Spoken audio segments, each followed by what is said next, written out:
Mes chers Sagittaires, bonjour et bienvenue dans votre tirage du mois de janvier 2025. Alors, qu'est-ce qu'on a pour vous pour ce début d'année? Alors, 3 arcanes majeurs et pas des moindres, puisqu'on a le 21, dernier arcane, le 0 et le 1. Donc, une fin et un nouveau départ, en même temps, mixés dans le mois de janvier. Il y a un peu ça, parce qu'après on a aussi un as ici dans le pro. Donc, il y a une volonté de démarrer quelque chose, de passer en tout cas à de la nouveauté. Alors, je pense que c'est vraiment la volonté du mois de janvier, c'est ça. Déjà, comment vous entrez dans le mois? Alors, d'où vous venez, vous avez l'énergie du magicien, donc ça déjà, c'est pas rien. Ça veut dire que là, vous avez toutes les clés en main pour partir sur un nouveau projet. Là, ce magicien, c'est celui qui sonne le corps, qui sonne le départ en fait. Le départ, alors peut-être vers la bataille, le départ vers une exploration d'un nouveau monde. Il sonne le départ. C'est vraiment ça qu'il faut retenir. C'est avec cette énergie, cette volonté que vous rentrez dans ce mois de janvier. Il y a une volonté de, voilà, je suis capable, je sais que je peux le faire. Je redémarre la machine pour aller chercher ce nouveau départ, aller chercher cette nouveauté, cette nouvelle vie. Cette nouvelle année me tend les bras. Il y a une énergie comme ça. Ensuite, dans l'élément air que nous avons ici, première maison de l'air qui vient nous parler de votre mental, de votre intellect, de vos apprentissages aussi. Alors, quel sera l'apprentissage majeur du mois de janvier? Nous avons le monde. L'apprentissage majeur, c'est l'achèvement. C'est clôturer les cycles. C'est-à-dire que je pense que votre mental va être concentré. Il y a une volonté. La volonté, c'est le nouveau départ. Mais le mental, il est concentré sur une clôture de cycle. Il y a quelque chose à clôturer avant. Vous voyez, voilà, le signe d'avant sur Scorpion, j'avais la même notion d'être dans un entre-deux. Il y a un espèce de... Tant qu'on n'a pas complètement clôturé le passé, on ne peut pas tout à fait se lancer dans le futur. Et il y a un petit peu cette même énergie, parce que voilà, vous avez la clôture, le 21, mais après, voilà, l'arcane majeure du monde, c'est quand même la plus positive du tarot, donc on a quand même de la joie, mais on a de la joie à clôturer en fait. C'est ça qu'il faut se dire, c'est que votre mental, il est content d'en finir avec un cycle sûrement qui a été long. Vos pensées, en tout cas, ça c'est... Ici, dans la maison du mental, pour moi, là, c'est la maison du conscient. Puisque les pensées, c'est quelque chose d'intérieur dont on est conscient, on s'entend penser. Ici, dans la vie intérieure, elles résonnent les deux, là. Dans la vie intérieure, pour moi, c'est la partie inconsciente. C'est tout ce qui est en lien avec l'intuition, la psychologie. Et donc, c'est tout ce qui est inconscient. Et dans votre inconscient, vous avez le 4 d'épée.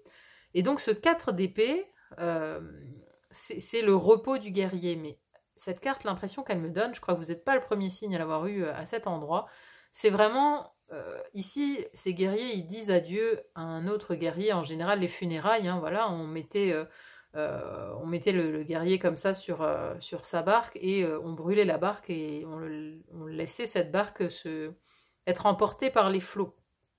Ça, c'était donc les funérailles classiques chez les Vikings. Mais il y a une impression ici de laisser comme ça partir une partie de soi, une partie de dans votre vie intérieure, vous voyez? C'est-à-dire que votre inconscient vous pousse même à laisser partir comme ça, à laisser mourir tout simplement, laisser mourir une partie de vous qui n'a plus lieu d'être, parce que vous êtes vraiment poussé, guidé à un nouveau départ, à aller vers un nouveau départ. Donc, ces deux, elles sont clairement en résonance. Votre plus grand apprentissage et dans votre conscient de ce mois de janvier, c'est clôturer un cycle, mais d'être heureux de le finir, de même célébrer la chose. Vous voyez, quand on est dans le monde, on est dans la joie, on est dans la gloire, on est dans l'amour de soi, on est dans l'amour de qui on est devenu, on est dans l'amour. Donc ici, il faut être dans gratitude. En gratitude par rapport à ce qui a été, une part de vous qui a été, mais qui n'a plus lieu d'être. Donc on est en gratitude et on laisse partir. On laisse partir vraiment cette partie de soi. On lui dit au revoir, encore une fois, avec toute la gratitude d'avoir existé, d'avoir été qui elle a été. On dit au revoir à une part de soi. Mais dans la joie. C'est pas un moment malheureux, là, pas du tout. le monde, voilà, c'est une clôture de cycle, mais on est content parce que derrière, il y a la promesse aussi, il y a la promesse de l'aube. Donc, voilà, vous êtes dans cet entre-deux. Janvier, entre-deux. Alors, deuxième maison de l'air qui nous parle de votre expression, comment vous communiquez et comment vous entrez aussi en relation avec les autres, les associations et les contrats. Et donc ici, on a un 6 d'épée. Donc il y a une avancée, on veut quitter peut-être quelque chose qui a été complexe, des liens aux autres qui étaient compliqués. Donc là, on veut avancer peut-être aussi vers un nouvel horizon, peut-être vers de nouvelles personnes, on peut vers de nouvelles rencontres, on a envie de faire de nouvelles rencontres. Et concernant les associations et contrats, ça pourrait aussi nous parler d'associations au niveau financier, hein, parce que là, on a la richesse ici dans les finances et les possessions. Donc voilà, les deux sont peut-être liés, vous avancez, peut-être pour vous associer aussi, faire une association fructueuse avec quelqu'un. Ah, bon, ça c'est peut-être. Hein. Mais donc, il y a une idée de vouloir aussi peut-être changer ses relations ou changer son comportement avec certaines personnes. Avancer, vous voyez, quitter d'éventuels conflits, parce que le 6 vient juste après le 5 d'épée qui nous parle de conflits, de disputes, donc peut-être que vous voulez vous éloigner peut-être de certaines personnes avec qui vous vous êtes disputé, avec qui vous êtes pris le bec, vous voulez avancer, vous voulez laisser tout ça derrière vous en fait, vous voulez clôturer, je pense, cette part de vous qui était dans le conflit, cette part de vous qui était en colère, cette part de vous qui n'était pas optimiste en fait, qui n'était pas alignée aussi à qui vous êtes, parce que vous êtes Sagittaire, vous êtes optimiste. Vous êtes l'aube, vous êtes la lumière. Donc, il y a une volonté d'avancer et de quitter quelque part ces liens, ces personnes qui étaient conflictuelles. Voilà, on avance. Et donc, on avance ici, et on avance aussi dans cette deuxième maison de l'eau. Je ne vais pas revenir sur la première, hein, je vous l'ai expliqué. Deuxième maison de l'eau qui nous parle de la vie intime, de l'amour, du foyer, des émotions, de la vie sentimentale. Et là, on a le fou. Le fou, c'est le nouveau départ. Ça y est, on a envie de nouveautés, vraiment. On a envie de faire table rase. Enfin, table rase, c'est plutôt la mort. Bon, c'est pas une transformation. Là, c'est carrément, on fout le camp, quoi. On prend la route, on taille la route, on prend le baluchon, on se casse pour quelque chose de tout à fait nouveau. Hein. Alors pareil, vous quittez peut-être justement, vous clôturez peut-être un cycle sentimental. Vous laissez peut-être derrière vous quelqu'un ou une relation où ça a été très difficile, très compliqué. Donc là, vous partez vraiment la fleur au fusil pour de nouvelles rencontres, pour être curieux, pour voir de nouvelles personnes. Si vous êtes en couple, hein, si vous n'êtes pas concerné par la nouveauté ici d'une recherche de célibataire, si vous êtes en couple, vous voulez quand même un renouveau dans votre couple. Vous voulez de nouvelles énergies, vous voulez insuffler ici quand même un nouveau départ. Parce que peut-être il y a eu du conflit, il y a eu, voilà, il y a peut-être eu des choses difficiles aussi avec votre partenaire. Et on sent quand même une volonté de nouveau départ. On sent alors, de nouveau départ, mais aussi de liberté. Alors, le fou c'est quand même aussi ce besoin d'espace. Il y a peut-être aussi, si vous êtes en couple, il y a peut-être un besoin d'espace, un besoin de plus de liberté. Peut-être que vous vous sentez enfermé dans votre couple et qu'il y a besoin de sortir un petit peu du précaré de votre relation, d'aller juste prendre l'air aussi pour vous recentrer à vous-même. Il peut y avoir cette notion-là. Pareil, si vous êtes célibataire, quelque part, voilà, vous, ce qui vous importe, c'est peut-être aussi votre liberté, et ça vous importe peut-être aussi de le rester célibataire, parce que là, vous êtes libre et vous faites ce que vous voulez, vous allez où vous voulez, vous menez votre barque, comme vous le souhaitez. Personne ne vous dit quoi faire, et peut-être que voilà, vous êtes peut-être en recherche de ça. Ensuite, l'élément feu ici. Alors, l'élément feu, première maison qui nous parle de votre énergie, votre vitalité, votre rayonnement, comment on vous perçoit aussi de l'extérieur. Ici, on a ce valet d'épée. Regardez cette jeune femme comme elle a l'air déterminée.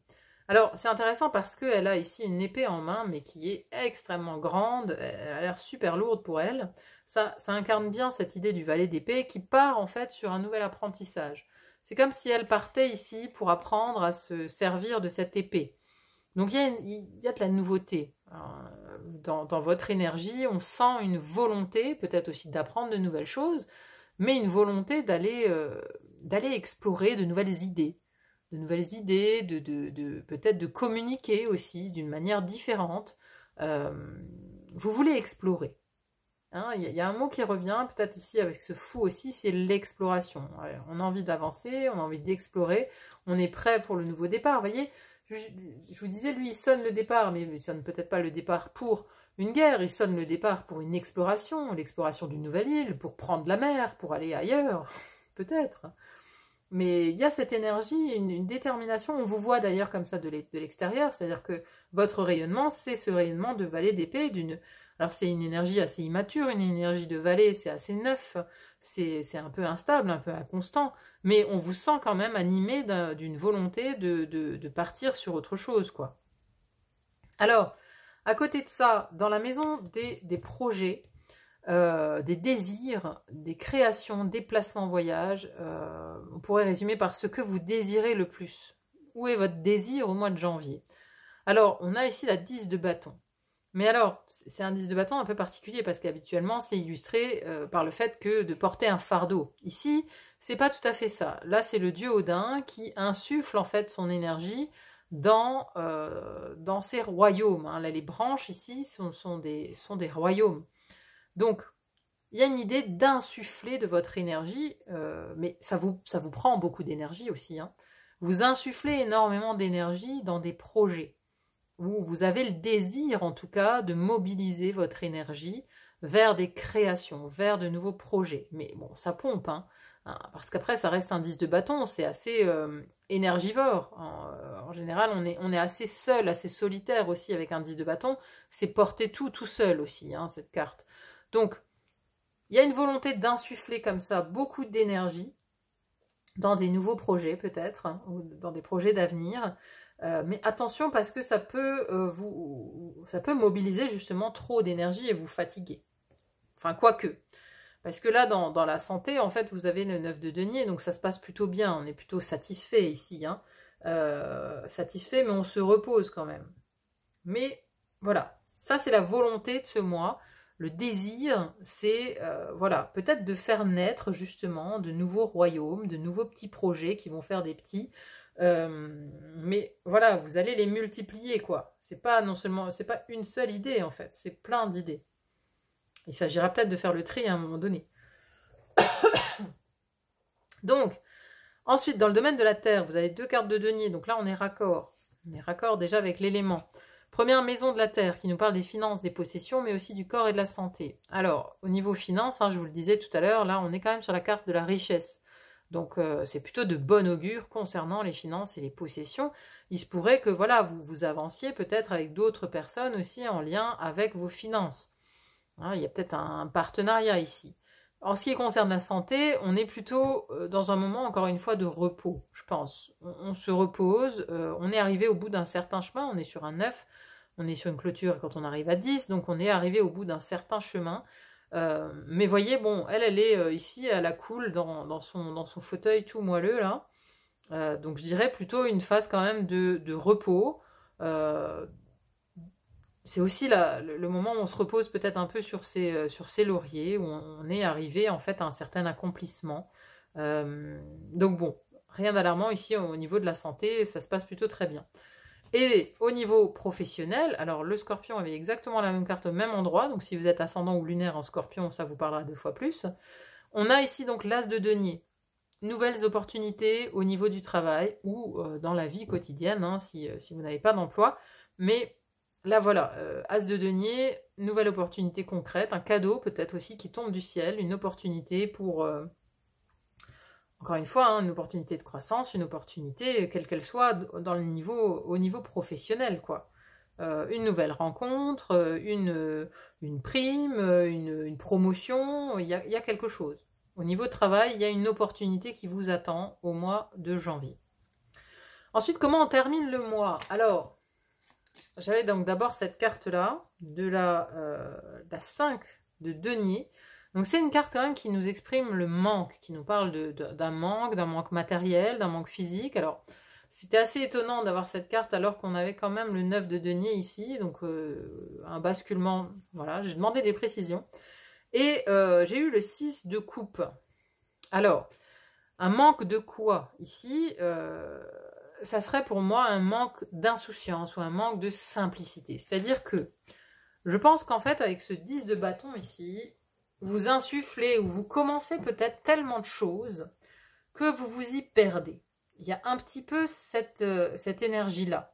Parce que là, ça manque de simplicité, ça manque d'insouciance, d'innocence. Vous voyez, il y a peut-être trop de choses qui sont sous contrôle ou que vous voulez garder sous contrôle.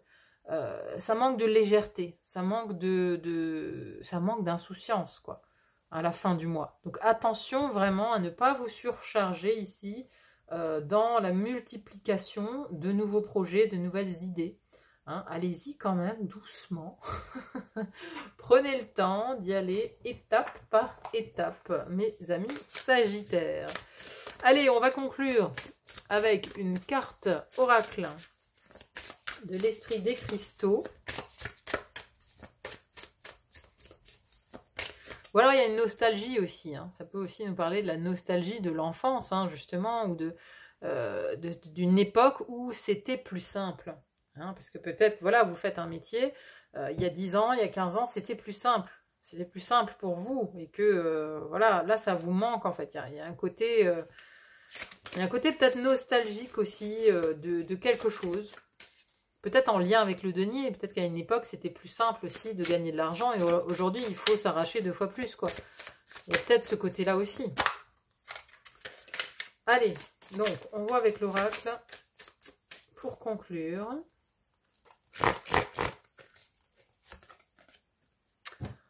Le quartz vert de Sériphos. Bon, alors je ne connais pas du tout ce cristal. Qu'est-ce qu'il nous dit? Qu'est-ce qu'il nous dit? Accepter la vie telle qu'elle est et ce qui est censé être. Joie de vivre et acceptation de sa place dans le monde. Paradis terrestre. Carrément. En tant qu'être humain, nous vivons tous des situations où notre seul choix est d'accepter que la vie se déroule selon ses propres termes.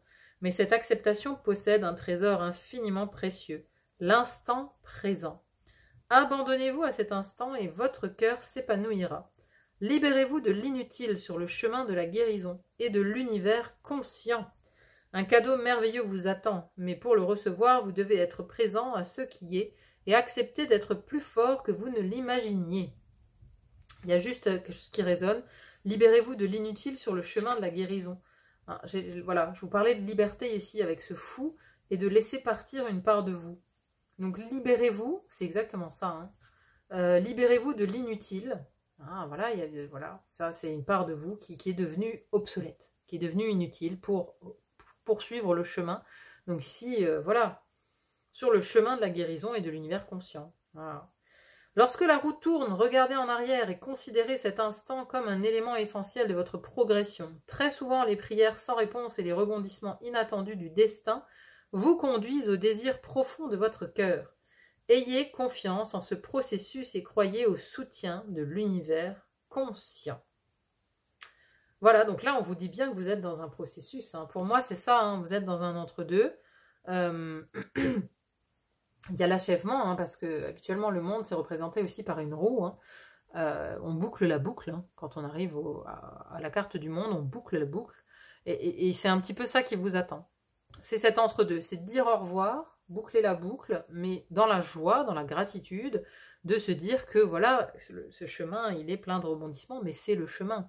Et donc, on profite aussi de cet instant présent pour savourer, pour être dans la joie et la gratitude. Voilà, mes amis Sagittaires. Bon, bah écoutez, j'espère en tout cas vraiment que ça vous aura parlé. N'hésitez pas à me dire en commentaire ce que vous en avez pensé, comment ça résonne dans votre vie. C'est toujours intéressant à lire. Merci à tous ceux qui laissent des commentaires. Merci également pour vos likes. Moi, ça m'aide beaucoup à me rendre plus visible sur YouTube. Donc, merci à tous ceux qui le feront. Merci aussi de votre présence, de vos abonnements qui se multiplient. J'en suis ravie. Merci infiniment d'être là et de me suivre. Voilà, il n'y a plus qu'à vous souhaiter un bon mois de janvier et à vous dire à très vite pour d'autres guidances. À bientôt. Bye bye.